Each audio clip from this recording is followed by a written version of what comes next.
మొన్న జరిగిన పార్లమెంట్ ఎన్నికల్లో రెండు కూటముల మధ్య పోటీగా దేశ ప్రజలు చూసిరేమో అని అనిపించింది ఎన్నికల సరళి చూస్తే. ఎందుకంటే ఏ కూటమిలో లేని ఒక 4-5 పార్టీలు కొంత రిజల్ట్స్ సాధించడంలో వెనుకబడ్డాయి. మేమే కాదు, తెలంగాణలో బీఆర్ఎస్ఏ కాదు, పక్క రాష్ట్రంలో వైఎస్ఆర్సీపీ వాళ్ళు ఏ కూటమిలో లేరు, ఇండియా కూటమిలో లేరు, ఎన్డీఏ కూటమిలో లేరు. అదేవిధంగా ఒడిశాలో నవీన్ పట్నాయక్ గారి బీజేడీ ఇండియా కూటమిలో లేరు, ఎన్డీఏ కూటమిలో లేరు.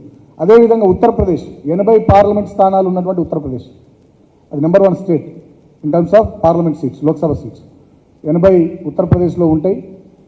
మన 48 అక్కడ వెస్ట్ బెంగాల్లో ఉంటాయి, 42 మహారాష్ట్రలో ఉంటాయి, 39 తమిళనాడులో ఉంటాయి. సో లోక్సభ స్థానాలకు సంబంధించి అతిపెద్ద రాష్ట్రం ఈ దేశంలో ఉత్తరప్రదేశ్. అక్కడ కూడా బీఎస్పీ అటు ఎన్డీఏ కూటమిలో లేదు, ఇటు ఇండియా కూటమిలో లేదు.